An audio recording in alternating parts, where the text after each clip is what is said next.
911, where's your emergency? Yes, I'm on top of Wiley Oakley and we're on fire. Because of the winds and the drought and then the fire coming in the park, I've called it a perfect firestorm.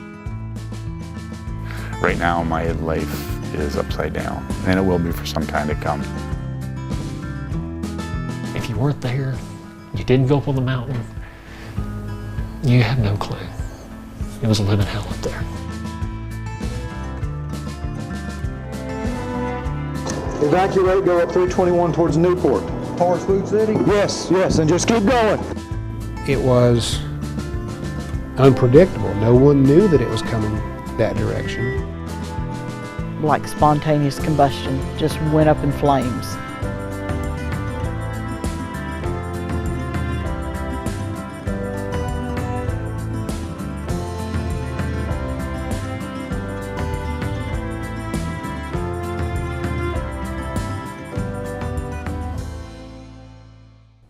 November 28th, 2016, it was the inferno of the century, a deadly firestorm that swept through Sevier County in East Tennessee. 1 year later, we're looking back on the stories of loss and recovery, showing you exactly what it was like that night.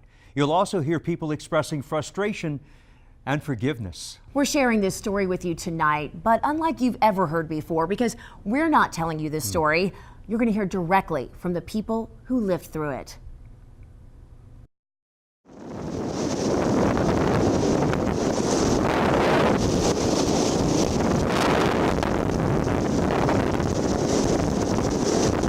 If you look at November 28th, I just want to make sure you understand. We have a wall of fire coming down Reagan Drive.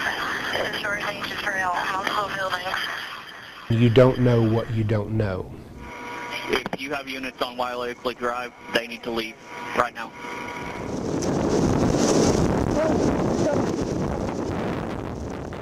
No one knew November 28th that this community was susceptible to such a widespread firestorm. Now that we know, what do we do now? There's no way that we can say, well, it's never happened here. Well, it has happened here. It happened here November 28th of 2016.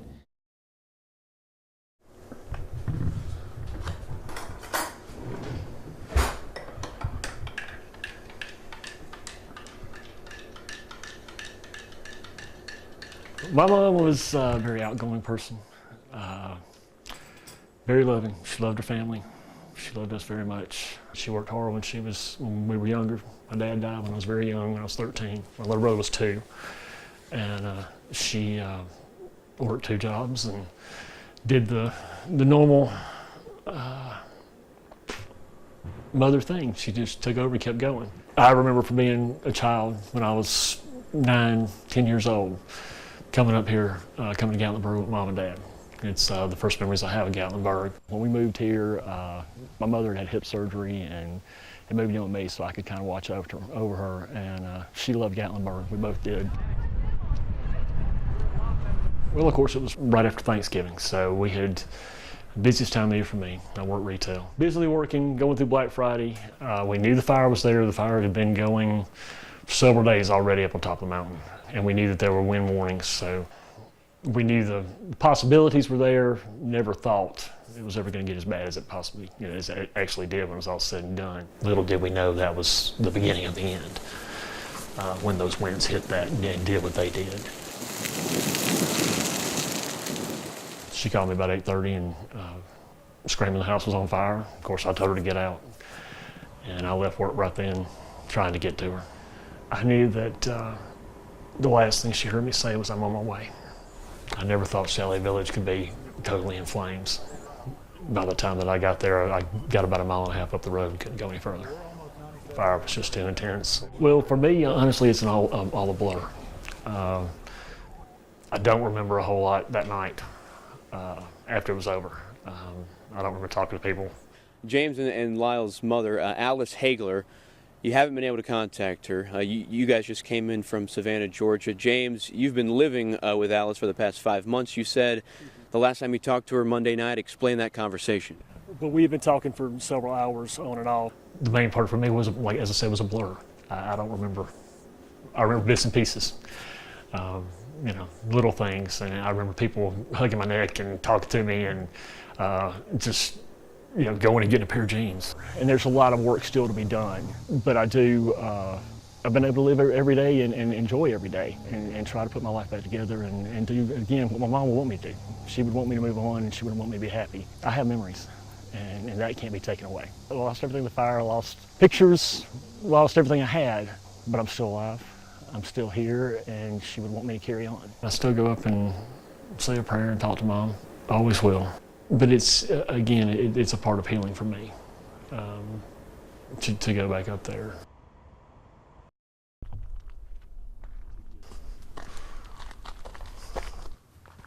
I'm sorry, I just saw something. Looks like somebody's been digging over here, which is not a bad thing.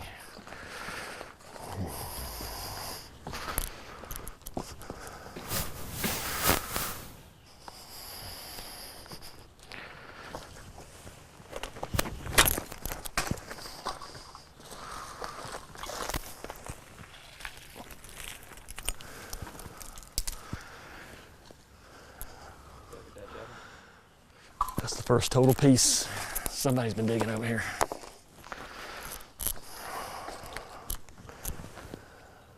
Or it may be because the rain, all the rain has come.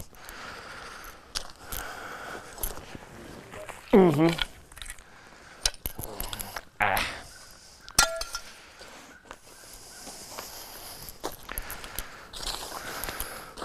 This was actually the kitchen, obviously.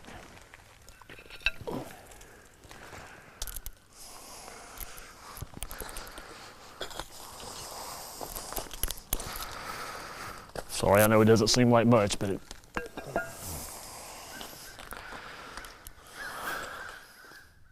just can't picture it, even though they said total destruction and everything was gone and devastated. Until I got up here, I really couldn't picture in my head how bad it really was. I thought I was going to get up here and see part of the house still standing, or I never dreamed it was going to be like this, be flat the way it is. So it really amazed me. This is actually the area where they found her at, and every time I come up here, I always come and look. A lot of this I didn't see a lot of this last time. So again, I guess it's been washed away or somebody's been up here. But I always come up here and look, because one of the things that would be special if I could find the, Mama's rings, or what's left of the rings. She had diamonds that were, for my father. That's something that I just wish I could find, at least some of it anyway. Haven't been able to find them. They didn't find them when they found her. So that's what I'm looking for over here. The metal would have been gone. It was so hot, the gold and all would have melted. If we found anything, it would be the diamonds itself. And unfortunately, there's not a detector that will do that. So in the back of my mind, I always wondered, could I have made it? And what would I have made it to?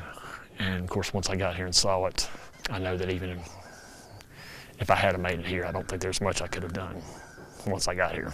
You know, I can't imagine what she went through. I wish it would have been me instead of her. You know, I would have gladly taken that for her, but it's not going to do any good to dwell on it. You know, the one thing that I know, as far as the fire on top of the mountain, there's no doubt in my mind. I've talked to several people that were there. I was there. I saw the down power lines. I saw the down power poles. I still and will always believe that it was power lines that caused the fires in Chalet Village.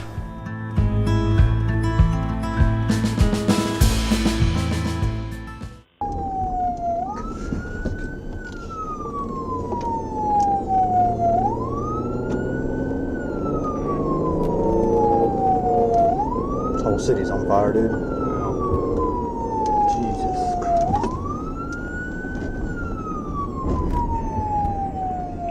As we had already discussed, what got us to this situation was a fire to chimney tops in the national park. And the humidity dropped very low, and the wind speed and wind direction picked up, and it started traversing towards Twin Creeks area and the Minot Park area of Gatlinburg. All of these elements come together at one time. We dedicated a significant amount of resources for that. Well, around the time of 6 p.m., the wind speeds doubled. BJ, am I close to you? There were times last night that we had wind gusts in excess of 87 miles an hour. That is hurricane force. That is nowhere to be when trying to fight a fire. The fire in the park and the hurricane force winds and a 5-month drought all converge on the same area. So hopefully we'll never see that again. It's part of the history now, and as we look forward, we don't think it's going to happen again, but we're trying to prepare ourselves as if it might. This is a rebuild right here. Looks like it's getting ready to do the interior. The exterior is all done on it. But that one burned, that's a rebuild.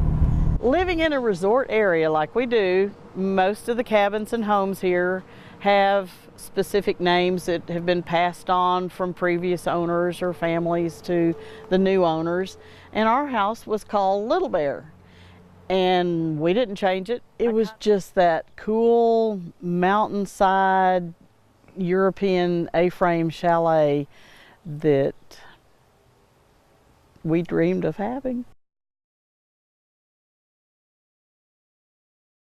Sure, there's been lots of times where I figured, why don't we do like other people, sell our property, go look for something else.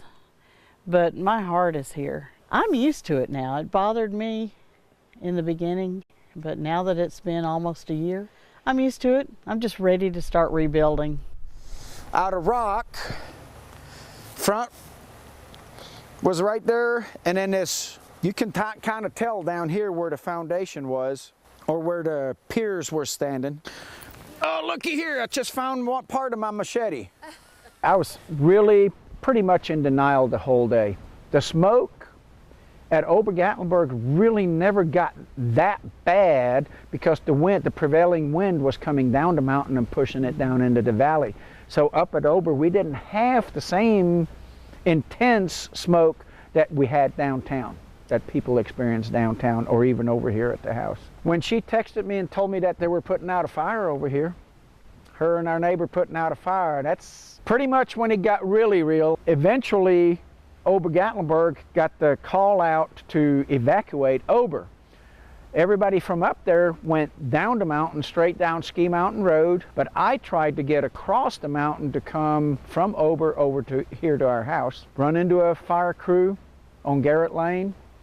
They told me to turn around, and as I was looking around behind them, that was the first time I saw the wall of flame. I mean, literally from ground to the top of the crowns of the trees, the woods were on flame. It just came around the first corner of Wally Oakley right there and met that wall of flame again. Got to the four-way stop, and there were people there in cars, and that wall of flame was behind them. So I had to turn around and make room so they could turn around and get up.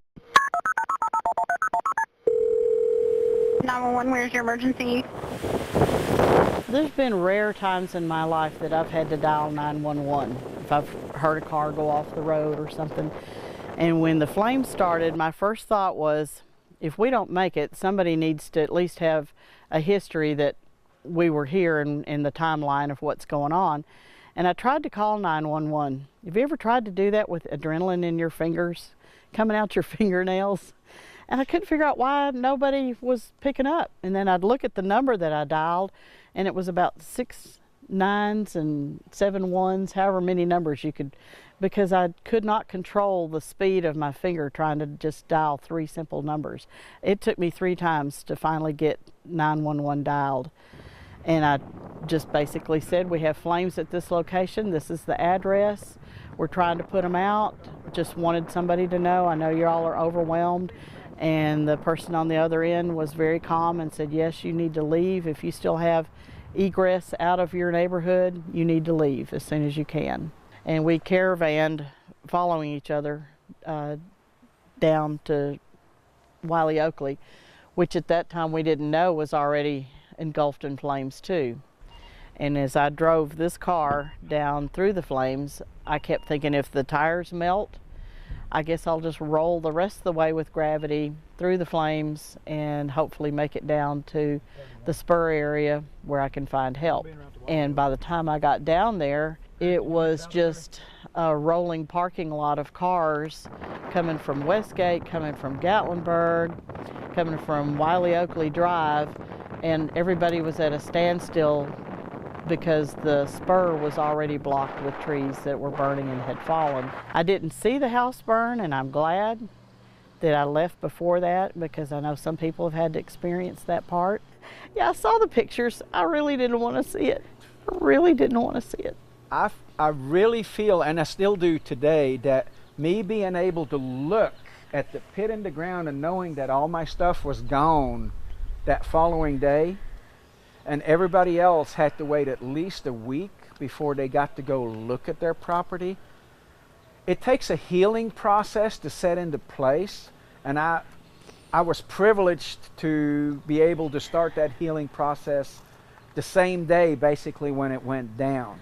That's why I wanted Joy so badly to come up here. I knew it was going to be hard. I know it's emotional. It's emotional for me too. It still is today. But the sooner you can start that process of acceptance, I think the sooner you can work through all the other things that you have to go through. Doesn't mean the emotions go away. They're still here a year afterwards. But you just make a new path in life and you work from there.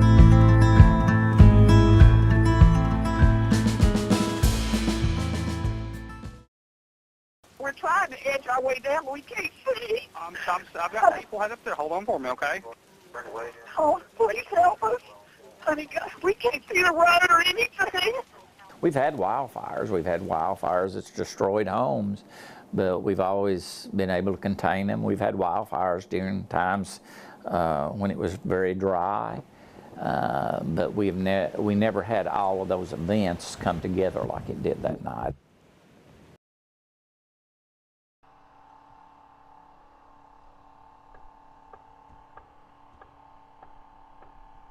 I'm sure if the decision's made to build something here, like there's a lot of these trees that I imagine, you know, I don't see anything really around here, especially on Mom and Dad's property, that's going to survive. There might be a little growth on that one pine over there, but I'm pretty well assured that a lot of these are destined to come down. You know, I've heard other people talk about losses, and you just find yourself all of a sudden you just break down for a couple of seconds, and you know, you try to grab yourself and carry on. The loss of Mom and Dad is more difficult now, but I live and breathe it. The last text that I didn't receive, Jessica, my youngest sister, received was 7:54 p.m. that night, and it was from Mom. The sparks are hitting the house now. We're loading up the animals and we're leaving. So that was the last correspondence we ever heard from them. I do know that where they were found in Wiley Oakley. They're probably up here a little bit, but we're here, maybe-ish. And just sitting on the angle like that. And, you know, their car came to rest. It didn't flip over. It was on the rest and on angles. Yeah, it makes you think, had they made it to the corner, would they have whittled their way down? Those things go through your mind, and they constantly do, of what everybody experienced that night. And you know, I go to my parents, and I think just the fear, the emotion that's going through, I don't think anybody can, it's hard to put any realism to it, that they actually had to live through that pain, and that's how they eventually died. Mom was found with Tucker in her arms, and Dad was close by. And from what I understand, I didn't read Dad's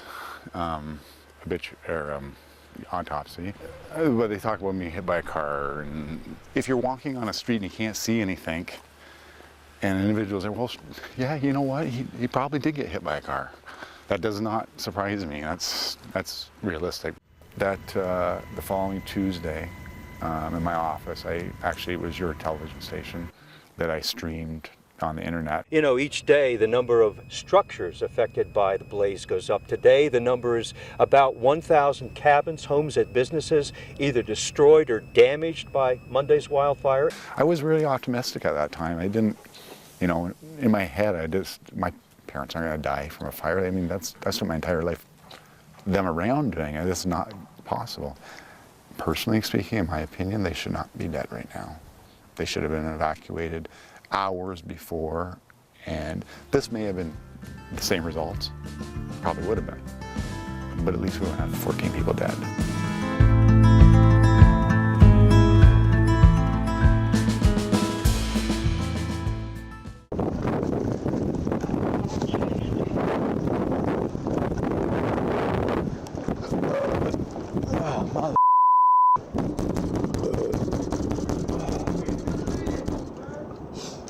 Evacuate, go up 321 towards Newport. Towards Food City? Yes, yes, and just keep going. You get this one? Anyone in that situation that loves this area and loves the county and loves its people, and I think all of these people involved, including myself, would do anything to save lives and property, and they were doing that night. God almighty. Evacuate! Evacuate immediately! Everyone must evacuate! We had a lot of folks who lost everything, and I sympathize with that. We had folks who lost loved ones, and we certainly mourn with them and sympathize with them. And so you take criticism and look at it and say what parts could be valid, what parts do we need to look at. I mean, I think maybe a lot of people are looking at it from the same perspective I am. I mean, a lot of it's just plain simple common sense. First of all, why the national park didn't extinguish it in the first place. That needs to be answered, I think. It does, in my opinion, needs to be answered.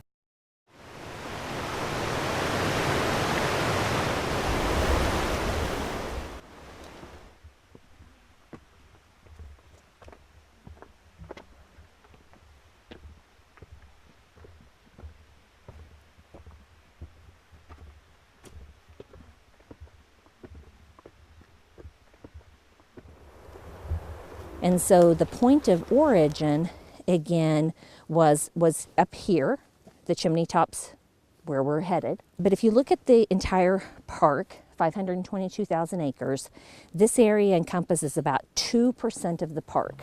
And that's about 10,000 acres. And so what happened with that quick spread of that fire developing over that 24-hour period, where we went from about a 35-acre fire to a 17,000 acre fire throughout the area, is that you ended up with a mosaic represented by different burn intensities. That hand line that gets dug by a hotshot crew, wildfire crew, that's an example, where they will dig down to that bare mineral soil to do a fire break, which you can stop if you have a fire that's spreading by the ground. The Chimney Tops 1 fire, was 2 weeks earlier than the Chimney Tops 2 fire. And that containment area around Chimney Tops 1, we were able to construct because it was on this side of the slope where it wasn't quite as steep as the 300% to 600% slopes off the other side of Chimney Tops 2, where we weren't able to get in with hand crews. I mean, even that is very steep work, but it's manageable. The point is you're digging down to mineral soil that won't carry a ground fire across it. And so it doesn't have to be particularly wide, but it has to form enough of a break that a fire carried by ground, which is how the Chimney Tops 1 and 2 fires started, was a ground spread, that when they would get to these breaks, either roads, trails, or hand-dug fire line, or a river, it would stop. And the other obstacle when you're in a slope like this, independent of whether or not you can safely have people there, whether or not they can get in there and actually work with hand tools safely. But even if they are to create a line, if you have a fire moving on that steep of a slope, it's very easy for it to just slop right over, because you're having materials that are just coming down. So what you've got to do is tie it into an area where it could actually stop that movement of a ground fire. And so that's what the 410 containment lines were. There's a real emotional connection to the experience people have hiking up to the chimney tops. It's a part of people's rituals when they come back, where they always hike it year after year after year. People have been proposed to on this mountain. It's a part of where people make their memories. It has a story to tell, both about the tragedies of this fire, the recovery that we're going through as a community and as a park together.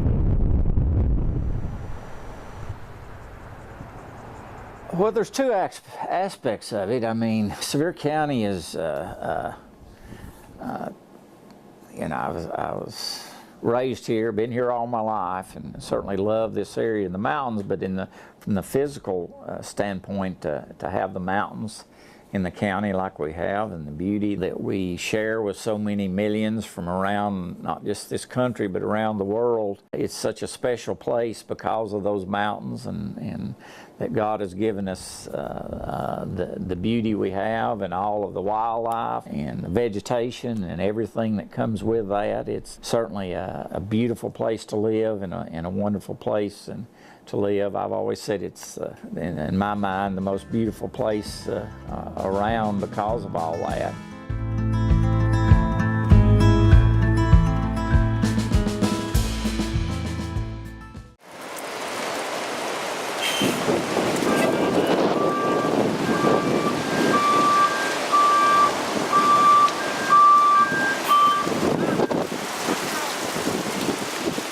A lot of us have heavy hearts at what's happened here.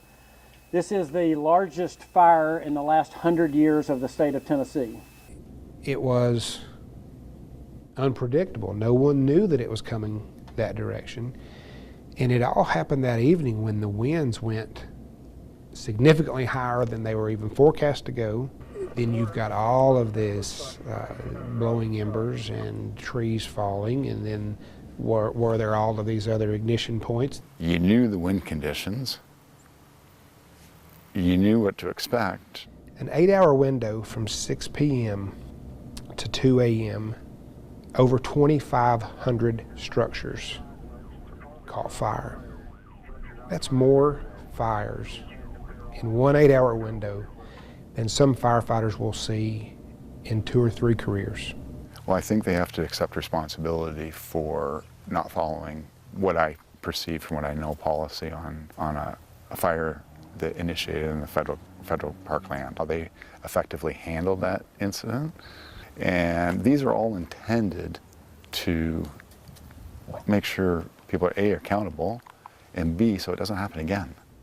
It was hard on the fire department when we were under that gag order. I recall telling you that because we couldn't release that information. As a result of the local, state, and federal agencies working together, we are pleased to announce that 2 people have now been charged for their role in starting the fires. Unfortunately, these 2 individuals are juveniles.